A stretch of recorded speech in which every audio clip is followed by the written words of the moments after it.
German Shepherd was trapped between two moving storage containers. What Baby did next was heroic. What happened next will shock you. The story you're about to listen to will leave you speechless. Make sure to like, share, subscribe, and comment below about where you're watching from. The morning sun cast long shadows across the shipping yard in Riverside, a small town where the sound of metal containers and diesel engines had become as familiar as birdsong. 5-year-old Kai pressed his small face against the chain-link fence, watching the massive cranes move containers like building blocks. His dark eyes tracked every movement with the intensity of someone twice his age. "Stay close, buddy," Mason called out, adjusting his hard hat as he walked toward the forklift bay. At 32, Mason had the weathered hands of someone who'd worked hard his entire life, but his eyes still held the gentle warmth reserved only for his son. They had been in Riverside for 3 months now, ever since the divorce papers were signed, and Mason needed a fresh start somewhere quiet. Kai didn't respond with words. He never did. Instead, he gave a small nod and continued watching the containers. The boy had been silent since his mother left, and doctors couldn't find anything wrong. Mason had learned to read his son's expressions, the way he tilted his head when curious, or how his fingers drummed against his leg when he was thinking hard about something. The Riverside shipping yard wasn't the biggest facility in the state, but it was steady work. Mason operated the yellow forklift that moved smaller containers around the yard, while the massive automated cranes handled the bigger cargo. Most of the workers had been there for years, forming a tight-knit crew that looked out for each other. They'd all grown fond of the quiet little boy who showed up every day after school, sitting on the wooden bench near the fence. "Morning, Mason," called out Tommy, a heavy-set man in his 50s who ran the crane operations. "Little man's here early today." Mason glanced at his watch. It was only 7:30, but Kai had been restless all morning, tugging at Mason's sleeve until they left the house. "Yeah, he was up before sunrise. Something's got him excited." Kai wandered closer to the fence, his small hands wrapping around the metal links. He watched as Container 47B slowly moved along the automated track system. The yard used a computerized scheduling system that moved containers according to shipping dates and destinations. Workers had learned to stay clear of the designated pathways when the automated system was running. "See that big red one, Kai?" Mason pointed to a container being lifted by the crane. "That's going all the way to Japan. Can you imagine? Your drawing could be in there, traveling across the ocean." Kai's eyes lit up slightly. He loved drawing, filling notebooks with sketches of the containers, cranes, and trucks. His artwork covered their small apartments, refrigerator, each drawing signed with a careful K in the corner. The morning routine was always the same. Mason would clock in, check his equipment, and begin the day's assignments while Kai sat on his bench, watching everything with quiet fascination. The other workers had grown protective of the boy, always making sure he had a juice box or a snack from someone's lunch. "He's got good instincts," Tommy often said. "Kid always knows when something's off before we do." It was true. Kai had an unusual ability to sense when machinery was about to malfunction, or when weather was changing. Last week he'd tugged at Mason's sleeve and pointed to the crane just minutes before a hydraulic line burst. The workers had started calling him their little warning system. The shipping yard operated on a precise schedule. Containers arrived by truck and rail, were sorted by destination, and moved through the automated system before being loaded onto ships at the nearby port. The computerized system ran every afternoon from 2 to 4, when most workers took their lunch break. During those 2 hours, the yard became a carefully choreographed dance of metal and machinery. Kai had learned the schedule by heart. He knew which containers moved on which days, which cranes were used for different types of cargo, and even which trucks arrived at specific times. His notebook was filled with detailed drawings of the yard's layout, complete with arrows showing how everything moved. "You know, buddy," Mason said during lunch, sitting beside Kai on the bench, "sometimes I think you understand this place better than the rest of us." Kai looked up at his father and smiled. It was a rare, genuine smile that made Mason's heart skip. The boy reached into his backpack and pulled out his newest drawing. It showed the shipping yard from above, with tiny figures of workers scattered throughout. In the corner, he'd drawn himself and Mason, holding hands near the fence. "That's beautiful, Kai. You want to show Tommy?" The boy nodded and carefully walked over to where Tommy was checking inventory sheets. He tugged gently on the man's sleeve and held up the drawing. "Well, would you look at that?" Tommy said, kneeling down to Kai's level. "You even got the crane angles right. You're going to be an engineer someday, little man." Kai beamed and ran back to his father, clutching the drawing to his chest. The afternoon shift was beginning, and workers were gathering their tools for the post-lunch assignments. Mason noticed Kai seemed more restless than usual, standing up from the bench and walking closer to the fence. The boy's eyes were fixed on the container loading area, where the automated system would begin its scheduled run in 20 minutes. "What's got you so interested today?" Mason asked, walking over to join his son. Kai pointed toward container 23C, a blue shipping container that had arrived that morning. Something about it seemed different, though Mason couldn't put his finger on what. The container looked identical to dozens of others in the yard, but Kai kept staring at it with unusual intensity. "Mason, we're starting the automated run in 15 minutes, called out Sarah, the shift supervisor. "Better get Kai settled on the bench. You know the rules about the safety perimeter." Mason nodded and gently guided Kai back to the bench. The boy went reluctantly, constantly looking back toward the container area. His fingers drummed against his leg in the pattern Mason recognized as deep concentration. The automated system hummed to life at exactly 2 o'clock. Massive cranes began lifting containers with mechanical precision, while the track system moved others along predetermined routes. Workers stayed clear of the designated pathways, watching from safe distances as the computerized choreography unfolded. Kai stood up from the bench abruptly. "Sit down, buddy," Mason said gently. "Remember the rules." But Kai wasn't listening. His eyes were locked on something near container 23C, and his expression had changed from curiosity to alarm. He started walking toward the fence, then broke into a run. "Kai, stop!" Mason shouted, dropping his clipboard and chasing after his son. The boy squeezed through a gap in the fence that adults couldn't fit through. Mason watched in horror as Kai ran directly into the automated container area, weaving between moving machinery with an agility that seemed impossible for a 5-year-old. "Shut it down!" Mason screamed to the control booth. "Shut down the system!" But the automated system had a 30-second delay for safety shutdowns. Kai was already deep in the container maze, running towards something Mason couldn't see. The boy disappeared behind container 23C just as 2 massive containers began converging on the same track. Tommy rushed to the manual override controls, while Sarah radioed for emergency backup. Mason climbed over the fence, tearing his shirt on the metal links in his desperation to reach his son. When Mason rounded container 23C, he found something that made his blood run cold. Kai was crouched in the narrow space between 2 slowly moving containers, his small arms wrapped around a large German shepherd. The dog was trapped beneath a fallen metal beam, its breathing labored and its eyes filled with pain. Blood matted its brown and black fur, and one of its hind legs was twisted at an unnatural angle. But that wasn't the most shocking part. Kai was talking. "It's okay," the boy whispered to the dog, his voice barely audible above the machinery. "I'm here. I'm here." Mason stood frozen, unable to process what he was seeing. His son, who hadn't spoken a word in 8 months, was whispering comfort to an injured animal trapped between 2 moving containers. The containers were still moving, their automated systems oblivious to the drama unfolding in the narrow space between them. The gap was getting smaller with each passing second, and Mason realized with growing horror that both his son and the dog would be crushed if the containers continued their programmed path. "The system's not responding," Tommy shouted from the control booth. "Something's wrong with the override." Mason looked at the containers, then at his son, then at the injured dog. The space between the metal walls was now less than 4 feet wide and shrinking steadily. Kai showed no sign of leaving the dog's side, his small hand stroking the animal's head with gentle determination. "Kai, you have to move," Mason called out, his voice cracking with panic. The boy looked up at his father, and Mason saw something in his son's eyes that he'd never seen before. Pure, unwavering resolve. Kai shook his head and tightened his grip on the dog. "No," Kai said clearly, his voice carrying despite the noise of machinery. "I won't leave him." The containers were now less than 3 feet apart.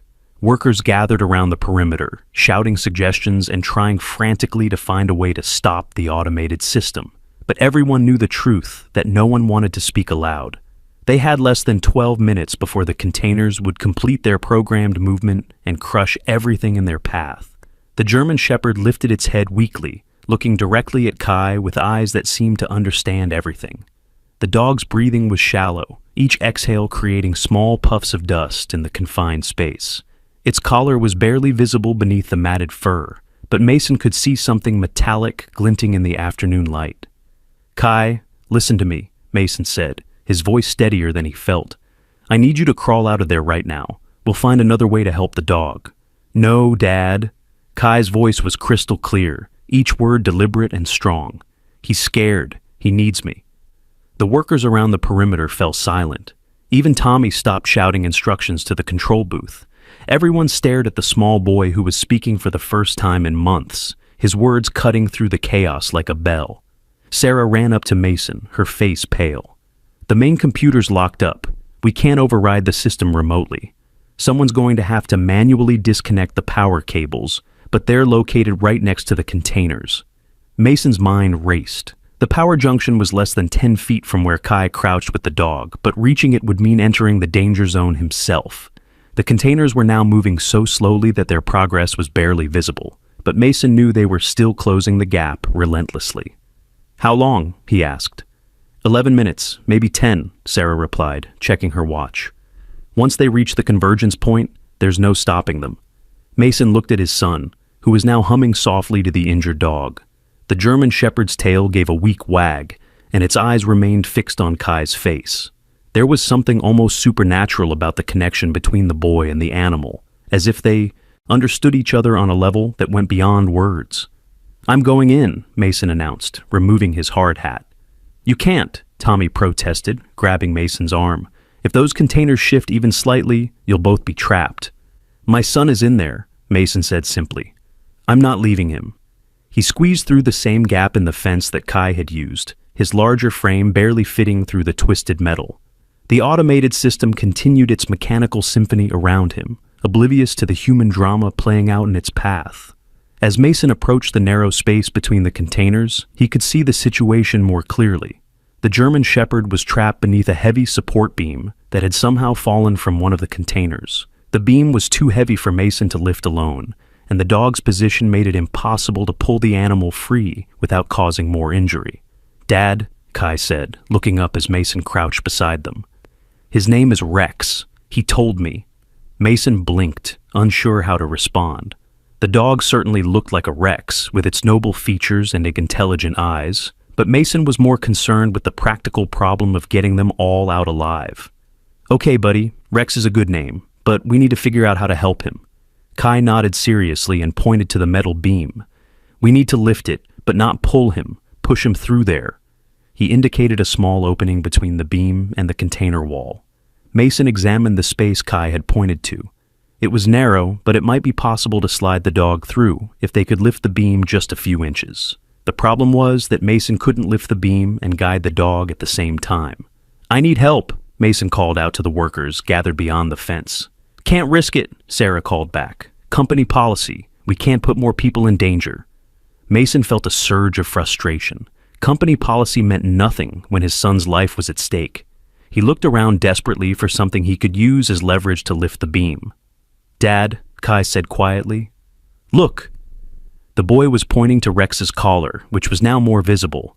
Mason could see that it wasn't an ordinary pet collar. It was made of heavy-duty nylon, with what looked like electronic components embedded in the fabric. Strange symbols were etched into the metal tags, and there was a small device attached that looked like a GPS tracker.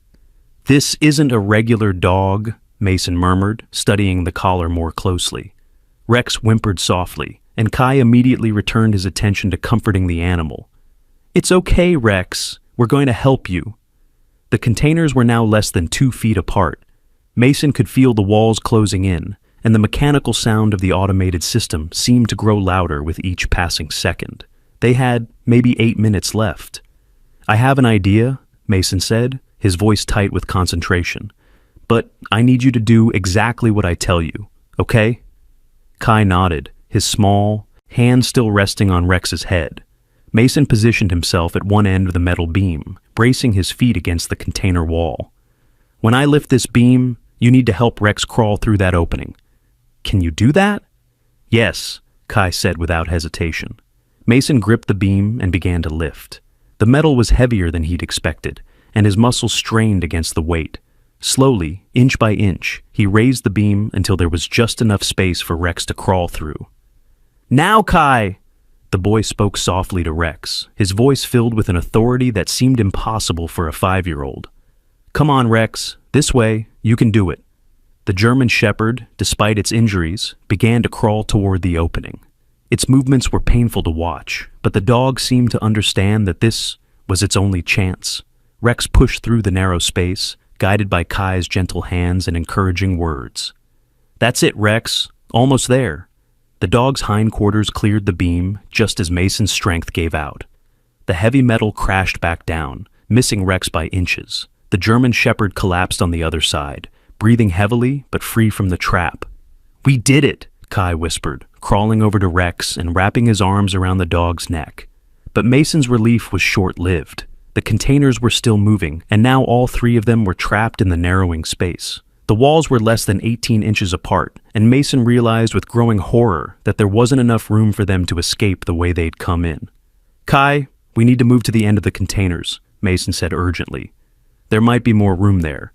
They began crawling toward the far end of the narrow corridor, with Kai supporting Rex as much as his small frame would allow. The dog was larger than the boy, but Rex seemed to understand that Kai was trying to help. The animal moved slowly, dragging its injured leg, but making steady progress. As they crawled, Mason noticed something strange about the containers themselves. The walls weren't smooth like normal shipping containers. There were small vents and what looked like monitoring equipment built into the metal panels. These weren't ordinary cargo containers. "Dad, look," Kai said, pointing to a small access panel on the side of one container. Mason examined the panel. It was labeled with codes he didn't recognize, and there was a small keypad beneath a metal cover. Whatever these containers were carrying, it wasn't normal cargo. They reached the end of the corridor just as the containers closed to less than a foot apart. Mason looked around frantically for another exit, but they were trapped on 3 sides by metal walls. The only opening was the narrow gap they had just crawled through, and that was getting smaller by the second. 7 minutes, Sarah's voice called out from somewhere beyond the containers. "We're still working on the power junction." Mason felt panic rising in his chest. They were going to be crushed, and there was nothing he could do to stop it. He looked at Kai, who was still cradling Rex, whispering softly to the injured dog.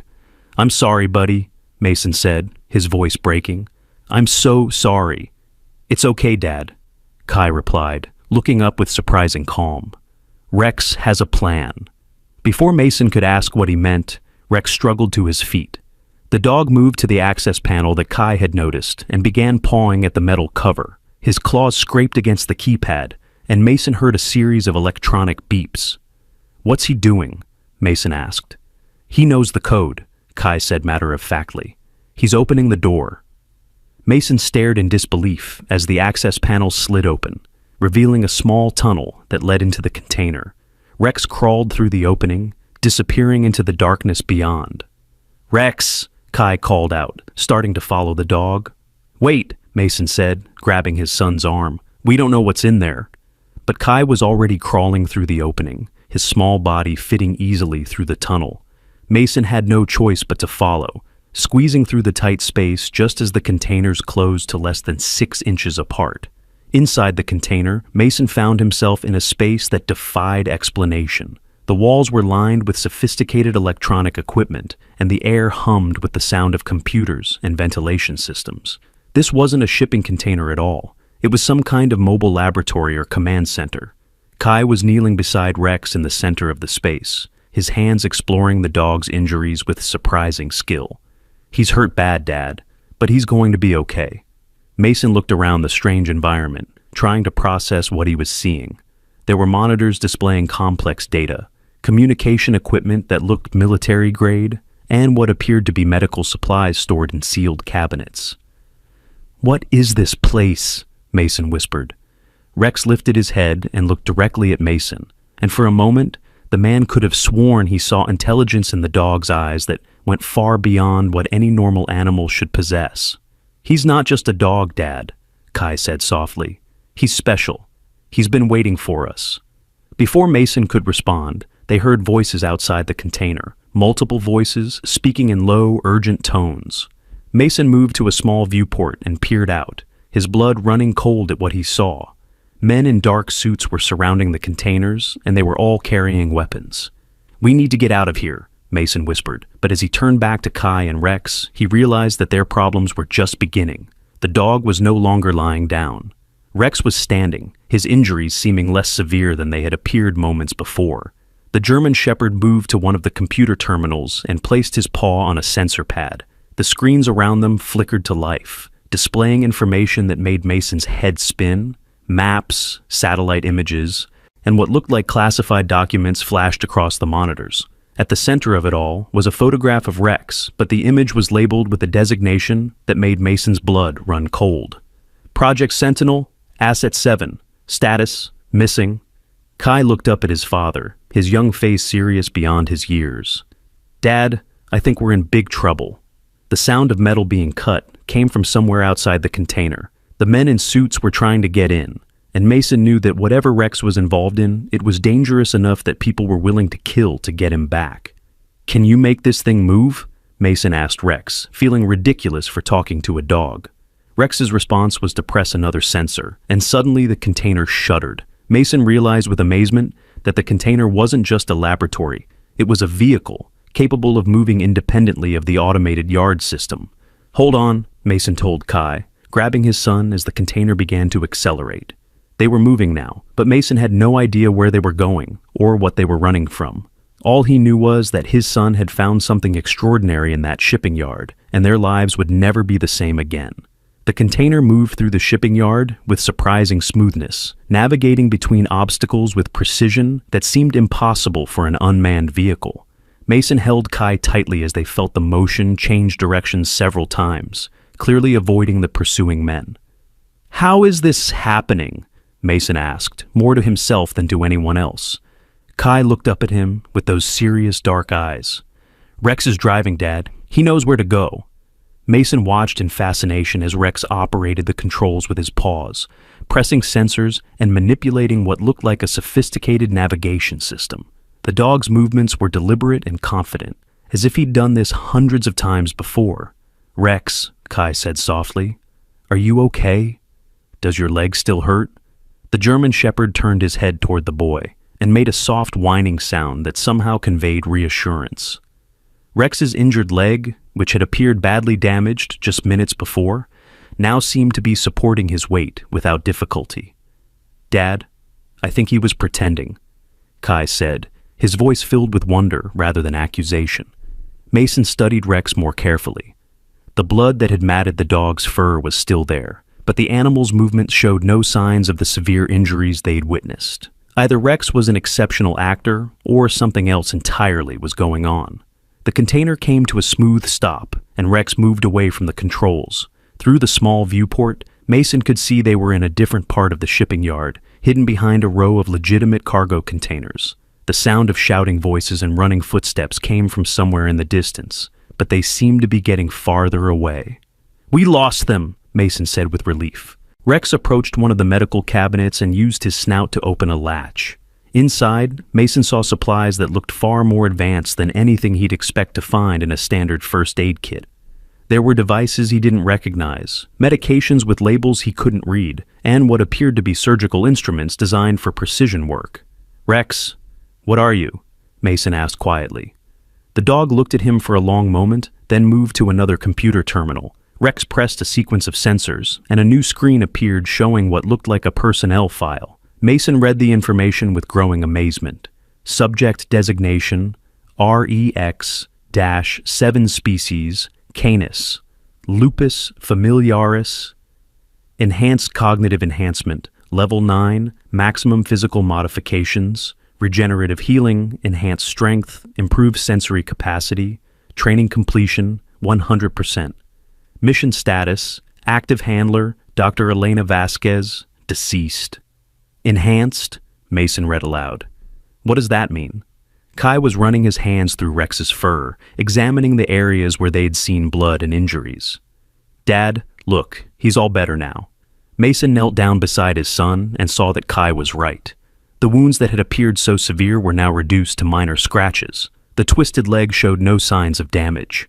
It was as if Rex's body was healing itself before their eyes. "This is impossible," Mason whispered. Rex moved to another section of the equipment and activated what appeared to be a communication system. A voice crackled through the speakers, speaking in a language Mason didn't recognize. Rex listened intently, then responded with a series of barks and whines that sounded almost like a conversation. "Who is he talking to?" Kai asked. Before Mason could speculate, Rex turned to face them both. The dog's expression was more serious than any animal expression Mason had ever seen. Rex walked over to a storage compartment and used his teeth to pull out a small device that looked like a modified smartphone. "He wants us to take it," Kai said, reaching for the device. The screen activated at Kai's touch, displaying a simple interface with large, clear symbols. Mason recognized some of them as maps and communication icons, but others were completely foreign to him. "It's for us," Kai said with certainty. "He's giving it to us so we can talk to him." Mason examined the device more closely. The technology was unlike anything he'd seen before, with a screen that seemed to respond to both touch and voice commands. When Kai spoke to it, words appeared in text form on the display. "Hello, Rex," Kai said to the device. The screen immediately displayed, "Hello, Kai. You are safe now." Mason felt his legs go weak. The dog is typing? Not typing, Dad. Thinking. Rex thinks in words, and the machine understands him. Rex approached the device and seemed to focus on it intently. New text appeared. "Mason, your son is special. He heard me before the machine. This is rare." "What do you mean, Mason?" asked the device, feeling foolish for talking to what was essentially a computer operated by a dog. "Kai has natural ability to communicate with enhanced subjects. Very few humans possess this talent. That is why I chose him." Mason looked between Rex and Kai, trying to process this information. "You chose him? How? When?" "I have been watching your family for 3 weeks. Kai's patterns, his behavior in the shipping yard. I recognized the signs. Today, I arranged the test." The blood in Mason's veins turned to ice. "You arranged this? You put my son in danger on purpose?" "No danger. I was never truly trapped. The scenario was designed to reveal Kai's abilities and to bring us together safely." Mason felt anger rising in his chest. "You manipulated us. You made my son think you were dying." Rex's ears drooped slightly and new text appeared. "Deception was necessary. Men are hunting me. Traditional contact methods too dangerous. Kai was never in real danger. I protected him throughout." "The containers?" Mason said, understanding dawning. "They weren't really going to crush us." "Correct. I controlled both containers through remote access. Kai was safe, but needed to believe situation was real for his abilities to manifest fully." Kai looked up at his father, his young face showing understanding beyond his years. "Dad, he needed help. The bad men want to hurt him. He was scared and alone." Mason felt his anger softening as he looked at his son. Kai's first words in months had been spoken to comfort what he believed was a dying animal. Whatever Rex's methods, he had somehow unlocked something in Kai that had been locked away since his mother left. "Why us?" Mason asked the device. "Why my son?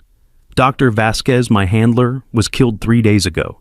She discovered something about the program that made her a target.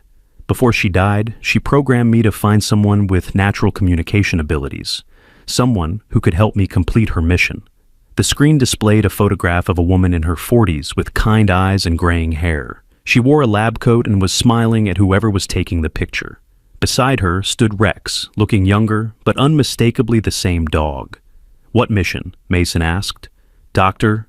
Vasquez discovered that the enhancement program is being used for illegal purposes. Military contracts sold to private corporations, enhanced animals being used for assassination, corporate espionage, even terrorism. She gathered evidence before they killed her." Mason felt a chill run down his spine. "And this evidence? Hidden in my memory banks. But I cannot access it alone. I need someone who can interface with my cognitive systems directly. Someone like Kai." Mason looked at his 5-year-old son, who was calmly stroking Rex's head as if this entire conversation was the most natural thing in the world. "He's just a child. I won't let you put him in danger." "Dad," Kai said quietly, "Rex won't hurt me. He's good. The bad men are the ones who hurt people."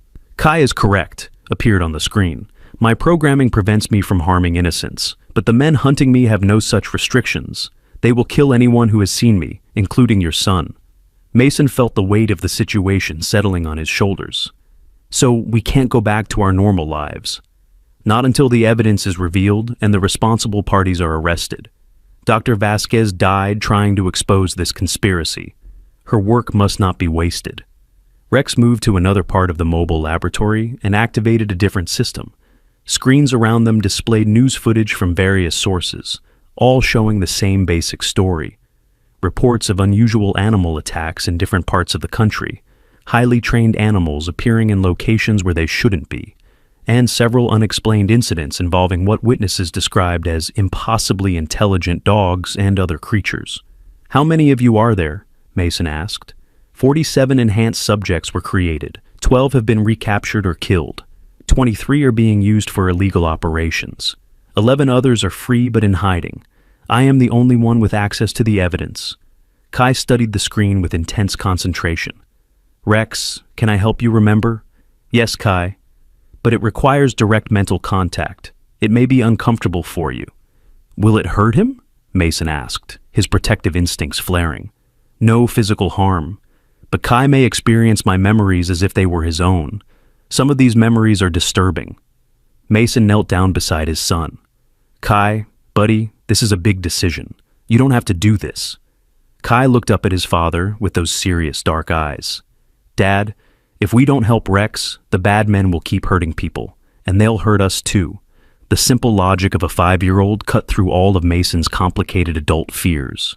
Kai was right. They were already in danger simply by knowing about Rex. Their only choice was to help or to spend the rest of their lives running. What do you need us to do? Mason asked the device. Rex moved to the center of the laboratory space and lay down on what appeared to be a specialized platform. Sensors around the platform began to glow with soft blue light, and Mason could hear the hum of sophisticated electronics coming online. Kai must place his hands on my head and maintain contact for approximately 5 minutes. I will share my memories of Dr. Vasquez's final days. The experience will show Kai where the evidence is hidden and how to access it. Kai walked over to Rex without hesitation, but Mason grabbed his arm gently. Are you sure about this, buddy? I'm sure, Dad. Rex needs us. Mason watched as his son placed his small hands on either side of Rex's head. The sensors around the platform pulsed brighter, and both Kai and Rex seemed to enter a trance-like state. For the first minute, nothing visible happened. Then Kai began to speak, but his voice was different, older, more sophisticated, with a slight accent that Mason didn't recognize. The files are in the quantum storage device, Kai said in this strange voice, hidden in my collar mechanism. The access code is Elena's birthday plus the day we first met. Mason realized he was hearing Dr. Vasquez's voice coming from his son's mouth. Kai was experiencing the woman's memories as if they were his own. The program director is General Morrison, Kai continued. He's been selling enhanced subjects to the highest bidder. The contracts are worth millions, but the applications are terrifying. They're creating living weapons. Rex's body trembled slightly, and Kai's expression grew pained. Mason started to move forward, but the device displayed text. Do not interrupt. Critical information being transferred. The evidence is comprehensive, Kai said, his voice still carrying Dr. Vasquez's inflection. Video recordings, financial documents, communications with buyers, everything needed to expose the entire operation. But Morrison knows I discovered it. He's sending assets to eliminate me. Rex must survive. He's the only proof. Suddenly, Kai's body convulsed and his eyes snapped open. He was back to his normal 5-year-old self, but tears were streaming down his cheeks. She was so scared, Dad, Kai whispered. But she was brave too. She loved Rex so much. Rex lifted his head and nuzzled Kai gently, making soft sounds of comfort. The platform's sensors powered down, and the device displayed, transfer complete. Kai now has access to all relevant memories and information. Mason pulled his son into a tight hug, feeling the boy's small body shaking with residual emotion. What did you see, buddy? I know where everything is hidden, Kai said quietly, and I know who the bad men are. Dad, we have to stop them. They're going to hurt more animals like Rex. Mason looked at Rex, who was now standing and moving toward another section of the laboratory. The dog activated a communication system and began what sounded like a complex conversation in that strange language of barks and electronic tones. "Who is he talking to?" Mason asked. Kai listened for a moment, then smiled for the first time since the memory transfer. "The other ones. The ones who are free. Rex is telling them we're going to help." The device displayed new text. "Kai has successfully interfaced with my memory systems. He now possesses the location and access codes for Dr. Vasquez's evidence, but we must retrieve it quickly. General Morrison's forces are closing in." "Where is it?" Mason asked. Kai looked up at his father, with eyes that seemed to hold knowledge far beyond his years. "It's in her house, Dad, but it's not safe there anymore. The bad men are watching it." Rex moved to the viewport and peered out carefully. His posture immediately changed to high alert, and the device displayed urgent text. "They have found us. We must leave immediately." Through the small window, Mason could see vehicles surrounding their container. Men in tactical gear were moving into position, and he could see the glint of weapons in the afternoon sun. "How many?" Mason asked. "Too many to fight," appeared on the screen. "But I have a plan. Kai, are you ready to help Rex one more time?" The boy nodded without hesitation, and Mason realized that whatever was about to happen would test all of their courage. Rex moved to a control panel that Mason hadn't noticed before and placed his paw on a red sensor. Immediately, alarms began sounding throughout the mobile laboratory. "Emergency protocols activated," appeared on the device screen. "Hold tight." The container suddenly lurched upward, and Mason realized with amazement that it was capable of flight. They were airborne, lifting away from the shipping yard as bullets pinged harmlessly off the reinforced hull below them. "This is impossible," Mason breathed, holding Kai as they rose higher into the sky. "Not impossible, Dad," Kai said, his voice filled with wonder and determination. "Just different. Rex is going to show us things we never knew existed." As they flew over Riverside, Mason looked down at the shipping yard, where his ordinary life had ended just hours before. Whatever came next, he knew there would be no going back to the simple existence of a forklift operator and his quiet son. The real adventure was just beginning. The flying container moved through the afternoon sky with remarkable stability, its advanced propulsion system humming quietly beneath them. Mason pressed his face to the viewport, watching the landscape scroll by below. They were heading north, away from Riverside, and toward what looked like mountainous terrain. "Where are we going?" Mason asked the communication device. "Safe house," appeared on the screen. "Dr. Vasquez prepared multiple locations for emergencies. This one is equipped with medical facilities and enhanced security systems." Kai was sitting cross-legged beside Rex, his small hands resting on the dog's back. The boy's expression was peaceful, but Mason could see the weight of Dr. Vasquez's memories still affecting him. Occasionally, Kai would tilt his head, as if listening to something only he could hear. "Rex is talking to me," Kai explained when he noticed his father watching. "Not with the machine, in my head. He says it's easier now that we've connected." Mason felt a chill of concern. "Is that safe, having someone else's thoughts in your head?" "It's not someone else's thoughts, Dad. It's like Rex and I are sharing the same thoughts. I can feel what he feels, and he can feel what I feel." The device displayed text. "The neural link is temporary but beneficial. Kai's natural abilities have been enhanced by exposure to my cognitive systems.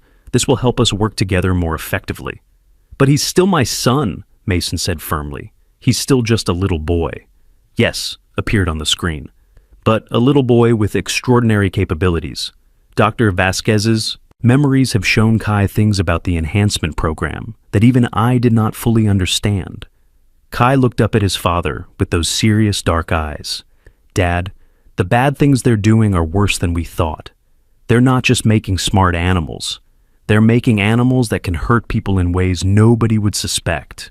The container began to descend, and through the viewport, Mason could see they were approaching what looked like an abandoned research facility built into the side of a mountain. The structure was mostly hidden by forest, but Mason could make out solar panels and communication arrays disguised as trees. "Dr. Vasquez built this place," Kai said, his voice carrying the echo of inherited memories. "She knew she might need somewhere to hide if the program went wrong. They landed with barely a bump, and Rex immediately moved to the exit controls. The door slid open with a soft hiss, revealing a hidden landing platform carved directly into the mountainside. Fresh, cool air flowed into the container, carrying the scent of pine trees and mountain streams. Rex stepped out first, his enhanced senses scanning for any signs of danger. After a moment, he barked softly to indicate it was safe. Mason and Kai followed, stepping onto the platform and getting their first full view of Dr. Vasquez's secret facility. The hidden entrance led into a complex that was far more sophisticated than anything Mason had imagined. The walls were lined with the same type of advanced equipment they'd seen in the mobile container, but on a much larger scale. Multiple computer systems hummed quietly, and Mason could see living quarters, a medical bay, and what appeared to be training facilities. "Welcome to Safe House Alpha," the device announced as they entered the main corridor. "This facility is completely off the grid and protected by multiple security systems." Kai walked ahead, moving through the facility as if he'd been there before. Mason realized that through Dr. Vasquez's memories, his son actually had been there before, in a sense. "The evidence vault is this way," Kai said, leading them down a corridor lined with reinforced doors. They entered a room that looked like a combination library and computer center. The walls were covered with monitors, and several secure storage units lined one side of the space.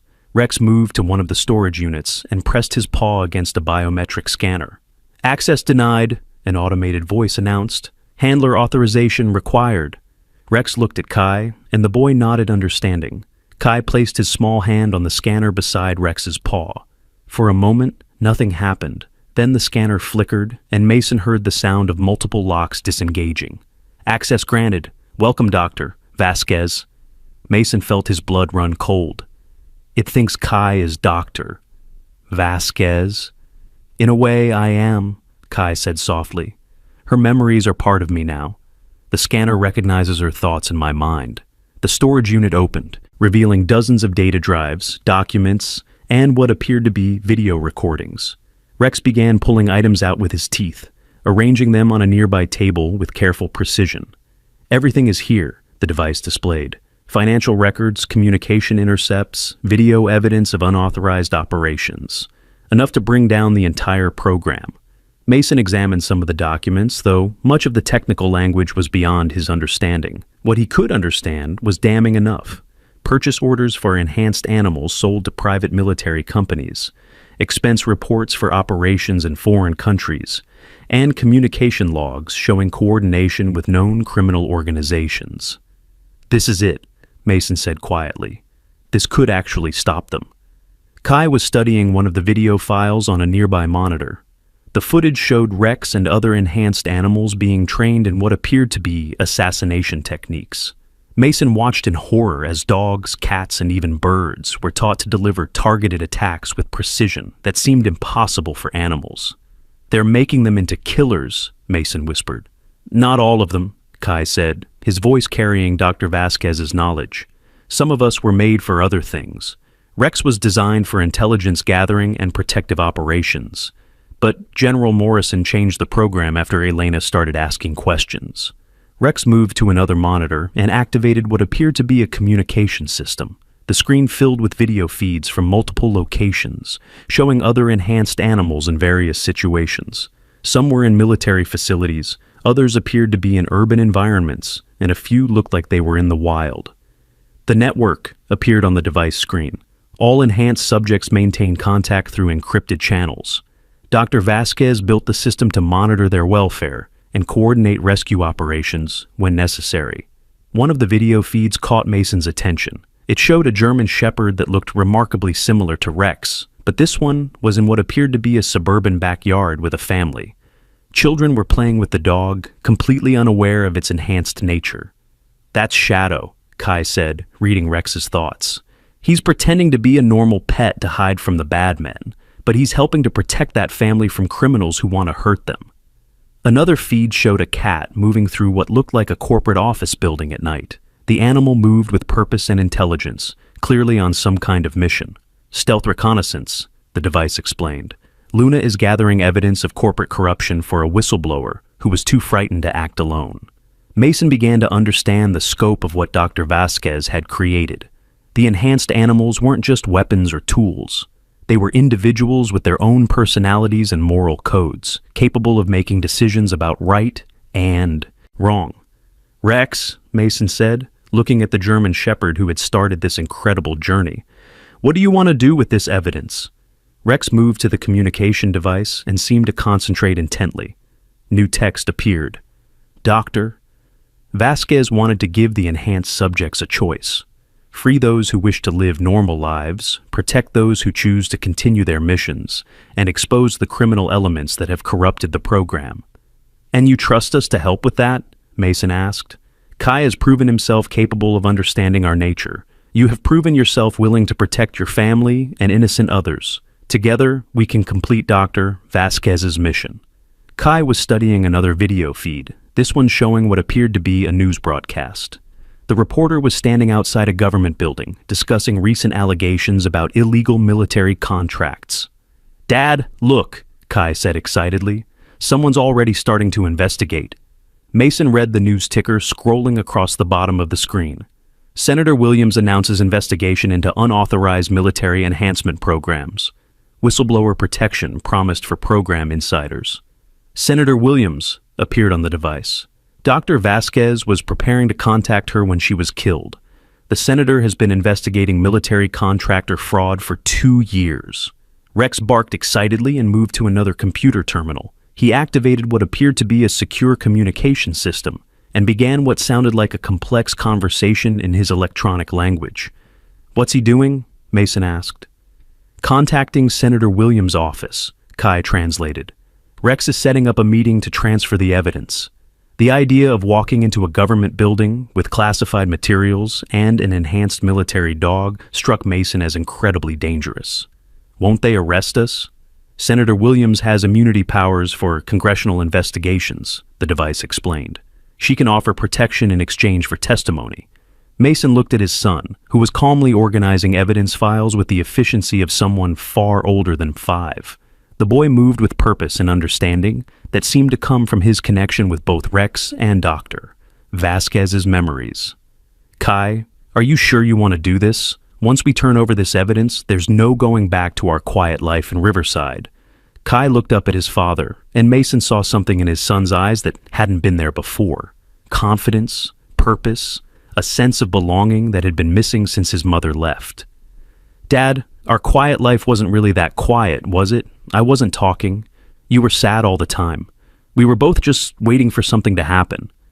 The simple truth of his son's words hit Mason like a physical blow. Kai was right. They'd been existing, not living. Going through the motions of a normal life while both of them struggled with loneliness and uncertainty. "This is something important," Kai continued. "Rex needs us, and those other animals need us too. We can help them be free." Rex approached Mason and sat directly in front of him, meeting his eyes with that unnaturally intelligent gaze. The communication device displayed new text. "Mason, your son has gifts that extend beyond communication with enhanced subjects. Dr. Vasquez's memories have shown him possibilities for his own future that you cannot imagine. But those possibilities require courage from both of you." "What kind of possibilities?" Mason asked. Kai answered before the device could display a response. "I can help other people who are different, Dad. People who are special but don't know how to use their gifts. Rex isn't the only one who's different. There are humans with abilities too." The revelation sent a chill through Mason. "What do you mean?" "Doctor, Vasquez wasn't just studying animal enhancement," the device explained. "She discovered that certain humans possess natural cognitive abilities that mirror what the enhancement program was trying to create artificially. Kai is one of these individuals." Mason felt the world shifting around him once again. First, his son had started speaking. Then they'd discovered an enhanced dog with human-level intelligence. Now he was learning that Kai himself possessed abilities that went beyond normal human capabilities. "The program that created me was based on research into naturally occurring human psychic abilities," Rex's text continued. "Dr. Vasquez believed that humans like Kai could form partnerships with enhanced animals that would benefit both species." "Partnerships?" Mason asked. Kai nodded enthusiastically. "Like what Rex and I have, but permanent. We could help solve crimes, find missing people, stop bad guys. We could be heroes, Dad." The idea of his 5-year-old son becoming some kind of superhero was both thrilling and terrifying. Mason looked around the sophisticated facility, at the evidence of corruption and conspiracy they had uncovered, at the enhanced dog who had trusted them with secrets that could topple governments. "This is all happening so fast," Mason said quietly. "I know," Kai replied, moving to stand beside his father. "But sometimes important things happen fast. You taught me that when you decided to move us to Riverside. You said sometimes you have to be brave and make big changes." Rex moved to the viewport and looked out at the forest surrounding the facility. His posture suggested he was listening to something beyond normal hearing range. "Company approaching" appeared on the device. Multiple vehicles, approximately 15 minutes away. Mason felt his heart rate spike. "General Morrison's people? Unknown, but we should prepare for departure." Kai was already moving, gathering the most important evidence files with practiced efficiency. "We need to get this to Senator Williams before they catch us." Rex activated several systems around the facility, and Mason could hear the sound of security protocols engaging. Blast shields covered the windows, and he could feel the subtle vibration of defensive systems coming online. "The facility will protect itself," the device explained, "but we cannot remain here safely." They moved back through the corridors toward the landing platform, where their flying container waited. As they loaded the evidence into the mobile laboratory, Mason caught sight of distant headlights winding through the mountain roads. "They found us faster than expected," he said grimly. "It doesn't matter," Kai replied with surprising calm. "We have what we came for. Now we finish what Dr. Vasquez started." Rex sealed the container and moved to the flight controls. As they lifted off from the hidden platform, Mason looked down at the approaching vehicles, dark SUVs with government plates, moving with the coordination of a military operation. "Where to now?" Mason asked as they climbed into the evening sky. "Washington, D.C. appeared on the device screen. "Time to change the world." Kai settled in beside Rex, his small hand resting on the dog's back. In the glow of the console lights, Mason could see his son's face had taken on an expression of determination that belonged on someone much older. "Dad," Kai said softly, "I'm not scared anymore." Mason realized that he wasn't scared either. For the first time since his wife had left, he felt like they were exactly where they belonged. Flying through the night sky with an enhanced dog and a son who possessed abilities beyond imagination, carrying evidence that would expose a conspiracy and free dozens of remarkable animals from a life of exploitation. It wasn't the quiet life he'd planned for them, but it was the life they were meant to live. The flight to Washington took most of the night, with Rex navigating through air traffic corridors that seemed to exist specifically for their unusual aircraft. Mason dozed fitfully, his dreams filled with images of enhanced animals and government conspiracies. When he woke, the first light of dawn was painting the sky pink and gold over the nation's capital. "We're here," Kai announced, his voice carrying the excitement of a child, seeing something new combined with the knowledge of someone who understood the gravity of their mission. Through the viewport, Mason could see the familiar landmarks of Washington, D.C., the Washington Monument, the Capitol Building, and the sprawling complex of government offices that controlled the most powerful nation on Earth. Somewhere in those buildings, Senator Williams was waiting for evidence that could change everything. Rex guided their container to a landing zone that appeared to be a private airfield on the outskirts of the city. As they touched down, Mason could see several black sedans waiting nearby, along with what appeared to be a medical vehicle and a mobile command center. "Senator Williams' security team," the device explained. "She has been preparing for our arrival since Rex made contact last night." The container door opened, and they were immediately approached by a woman in her 60s with silver hair and sharp, intelligent eyes. She wore a simple business suit, but her bearing suggested someone accustomed to authority and high-stakes situations. "I'm Senator Williams," she said, extending her hand to Mason, "and you must be the family that Rex told us about." Mason shook her hand, still amazed at the idea of a United States senator having a conversation with an enhanced dog. "I'm Mason, and this is my son, Kai." "Hello, Kai," Senator Williams said, kneeling down to the boy's level. "Rex tells me you're very special." "Rex is special too," Kai replied seriously. "And so are all his friends. We brought you proof of the bad things that happened to them." Senator Williams's expression grew grave as Rex approached, carrying a secure case containing the evidence in his mouth. I've been investigating rumors about illegal enhancement programs for 2 years. If what Rex has told me is true, this evidence could expose the largest military contractor fraud in American history. She led them to the Mobile Command Center, which was equipped with secure communication systems and analysis equipment. Inside, Mason met Senator Williams' chief investigator, a man named David Chen, who specialized in military contractor oversight. "We need to verify this evidence quickly," Chen explained as Rex placed the case on a secure examination table. "General Morrison has been calling in favors all night, trying to have this investigation shut down before it starts." Kai placed his hand on the case's biometric lock, and it opened immediately. Chen's eyes widened as he saw the contents. Data drives, video recordings, financial documents, and what appeared to be classified military communications. "This is extensive," Chen said, beginning to examine the materials.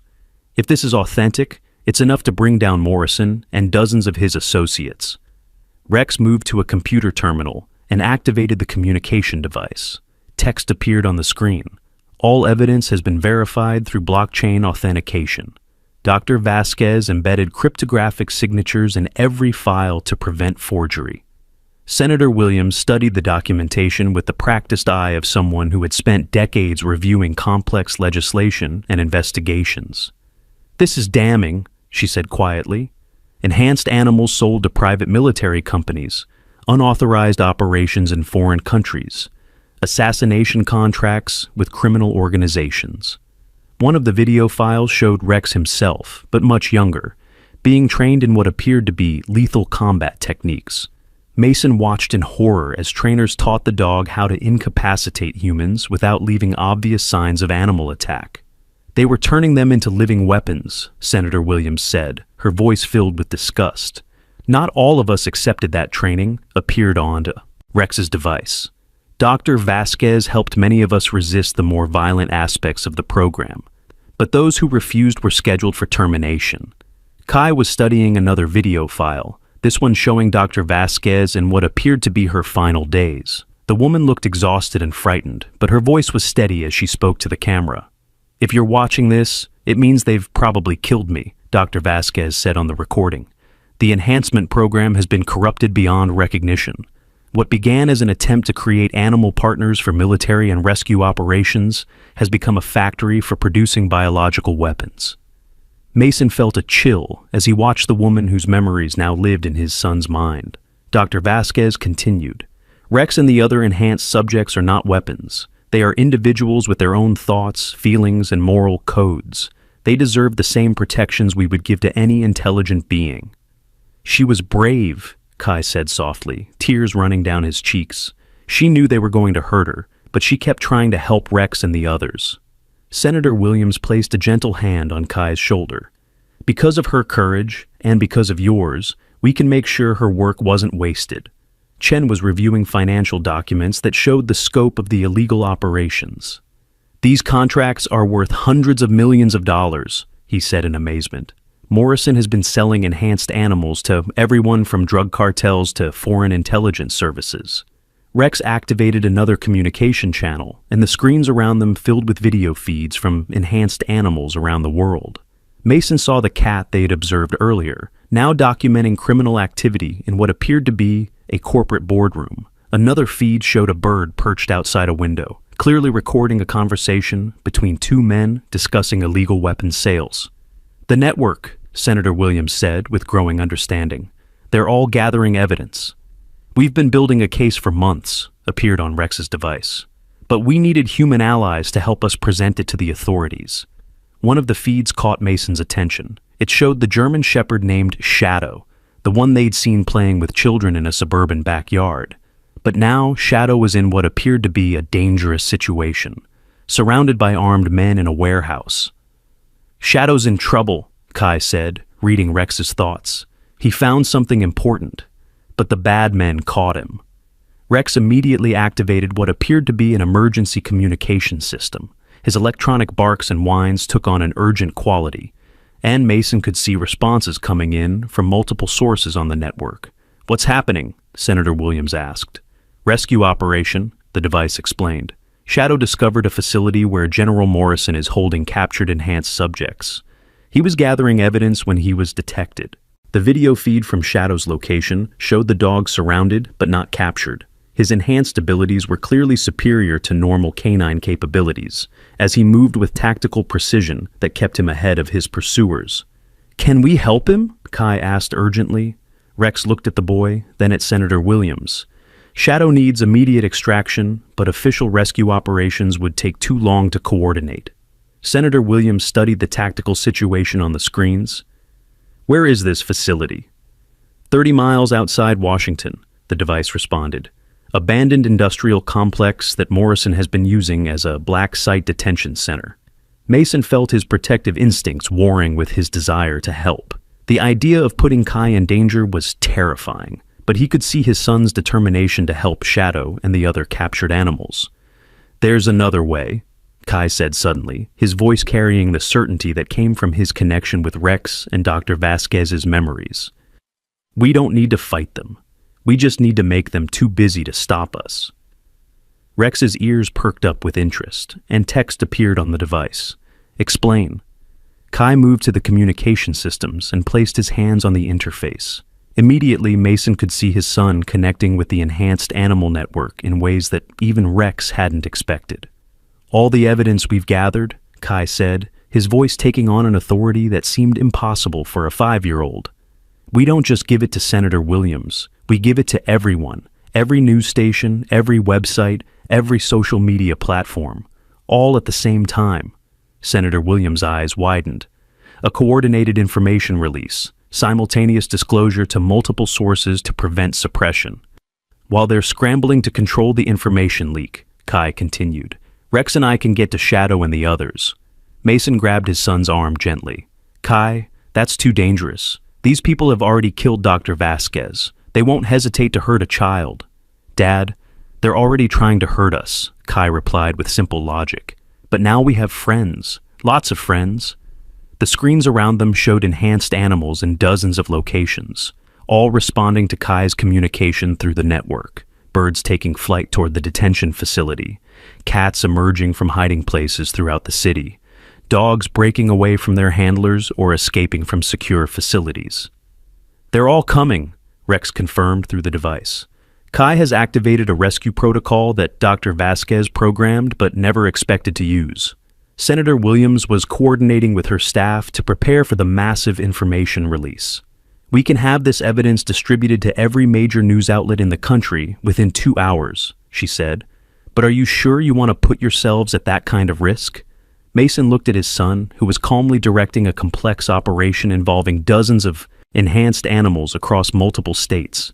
Kai's transformation from a silent, withdrawn child to a confident leader seemed impossible, but Mason could see that this was who his son was meant to be. "We have to," Mason said quietly. "Not just for Rex and Shadow, but for all of them." The next 2 hours moved with the precision of a military operation. Senator Williams's team coordinated the information release while Rex prepared their flying container for what would likely be a combat mission. Kai remained connected to the enhanced animal network, directing movements and coordinating timing with skills that seemed far beyond his years. At exactly noon, the evidence hit every major news network simultaneously. Within minutes, the story was spreading across social media, traditional news outlets, and government communication channels. The scope of the scandal was so vast that no single organization could suppress it. "Morrison's people are in chaos," Chen reported, monitoring government communication channels. "They're getting calls from Congress, the Pentagon, and the White House demanding explanations." At the same moment, Rex launched their container toward the detention facility. Through the viewports, Mason could see other aircraft converging on the same location. But these weren't government vehicles. They were other enhanced animals, using abilities and equipment that Mason was only beginning to understand. The detention facility appeared to be a cluster of warehouses surrounded by high fences and guard towers. As they approached, Mason could see Shadow trapped in the central courtyard, still evading capture through sheer determination and enhanced reflexes. "There," Kai pointed to a building with no windows. "That's where they're keeping the others." Rex coordinated the rescue with tactical precision that would have impressed any military commander. Birds created distractions by disabling security cameras and communication equipment. Cats infiltrated the facility through ventilation systems and disabled alarm systems from within. Other dogs created diversionary attacks that drew guards away from the main detention area. Their container landed in the courtyard just as Shadow leaped aboard, exhausted but uninjured. Rex immediately moved to the building Kai had identified, using his enhanced strength to tear through reinforced doors that would have stopped normal animals. Inside, Mason saw something that made him sick to his stomach. Dozens of enhanced animals were trapped in small cages, many showing signs of abuse and neglect. Some appeared to be barely alive, while others had clearly been subjected to experiments that had damaged their enhanced abilities. "We're getting everyone out," Kai announced, his voice carrying both determination and compassion. The rescue operation took less than 30 minutes, but it felt like hours. Enhanced animals from across the network worked together to free their captured companions and load them into various aircraft and vehicles. Mason found himself helping to carry injured cats and dogs, amazed at how the rescued animals seemed to understand they were being saved. As they lifted off from the detention facility, Mason could see government vehicles arriving in the distance. But it was too late to stop the rescue or suppress the evidence. The story was already dominating every news cycle, and calls for congressional hearings were coming from both political parties. "Shadow's okay," Kai reported, translating for the exhausted German shepherd who was resting in the back of their container. "He says thank you for coming to get him." Rex moved to the communication device and displayed text. "Dr. Vasquez would be proud. We have accomplished what she could not do alone." Senator Williams' voice came through their secure communication channel. "Mason, Kai, Rex, you need to know that your actions today have changed everything. General Morrison has been arrested, along with 17 of his associates. The enhancement program is being shut down, and Congress is already discussing legislation to protect enhanced animals as a new category of intelligent beings." Mason felt a wave of relief wash over him. "What happens now?" "Now you get to choose," Senator Williams replied. "The enhanced animals who want to return to normal lives will be given new identities and homes. Those who want to continue their work will be offered legitimate positions with proper oversight and protection." Kai looked up at his father. "What do we choose, Dad?" Mason studied his son's face, seeing traces of Dr. Vasquez's wisdom, combined with the natural curiosity and courage that had always been uniquely Kai's. "What do you want to do, buddy?" "I want to help people," Kai said simply.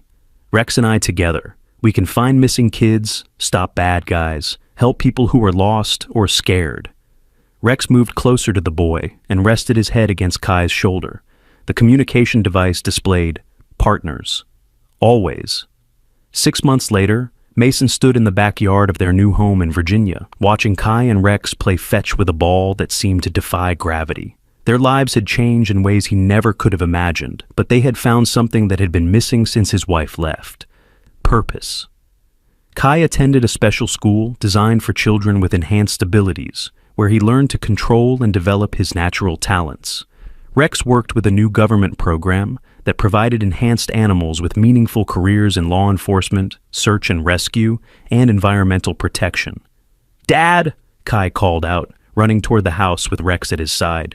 "Mrs. Peterson called, Tommy's missing again, and the police can't find him." Tommy was a 6-year-old boy with autism who had a tendency to wander away from home. The local police had searched for hours without success, but Mason knew that Rex's enhanced senses and Kai's ability to think like a frightened child would find the boy quickly. "Are you ready to go help?" Mason asked, grabbing the keys to their new vehicle, which was equipped with communication gear that allowed them to coordinate with the enhanced animal network. "We're always ready," Kai replied, with a grin that reminded Mason of the serious little boy who had first spoken to comfort an injured dog. As they drove toward the search area, Mason reflected on how much their lives had changed. They weren't just a father and son anymore. They were part of something larger, a network of enhanced animals and gifted humans working together to make the world a better place. Rex's electronic voice came through their communication system. "Contact established. Tommy is hiding in the old Miller barn, scared but unharmed. He heard our approach and is coming out now." 20 minutes later, they watched as Tommy ran into his mother's arms, safe and sound. Mrs. Peterson hugged Mason and Kai with tears streaming down her face. "Thank you," she whispered. "Thank you both so much." As they drove home, Kai settled in the back seat with Rex, both of them tired but satisfied with another successful rescue. "Dad," Kai said sleepily, "do you think Mom would be proud of us?" Mason looked at his son in the rearview mirror, seeing a confident, capable boy who had found his place in the world. "I think she'd be amazed, buddy, just like I am every day." Rex's device displayed one final message: family, always family.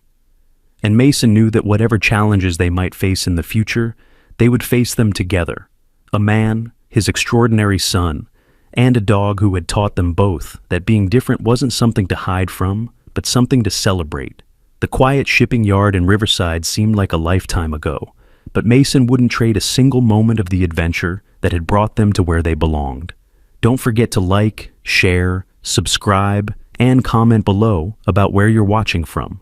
If this story touched your heart, share it with someone who believes in the power of courage, friendship, and never giving up on those who need our help.